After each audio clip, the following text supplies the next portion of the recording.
Telangana politics ప్రస్తుతం hot గా మారాయి. కాంగ్రెస్ బీఆర్ఎస్ మధ్య మాటల యుద్ధం కొనసాగుతోంది. రేవంత్ రెడ్డి చేసిన వ్యాఖ్యలకు కేసీఆర్ ఇచ్చిన సమాధానం ఏంటో ఒకసారి విందాం. అనుకుంటురేమో మీరు అల్లా తప్పకొచ్చిండు అయ్య పేరు చెప్పుకుండాని. బిడ్డ నల్లమల నుంచి తొక్కుకుంట ప్రగతి భవన్లో బద్దలు కొట్టి నిన్ను బజార్లకు ఇడిచి ఇందిరమ్మ రాజ్యం కాంగ్రెస్ ప్రభుత్వాన్ని తీసుకొచ్చినాం. ఇవాళ మిమ్మల్ని చూసినాక నాకు 1000 ఏనుగుల బలం వచ్చింది.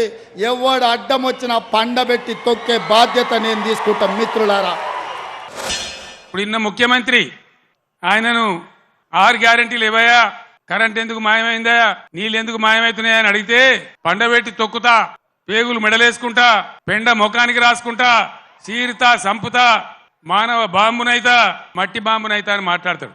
ఒక ముఖ్యమంత్రి మాట్లాడవలసిన భాషనా? తెలంగాణ రాష్ట్రానికి సమాజానికి ఇది ఒక గౌరవమా? దయచేసి ప్రజలు ఆలోచించాలని చెప్పి నేను కోరుతా ఉన్నా.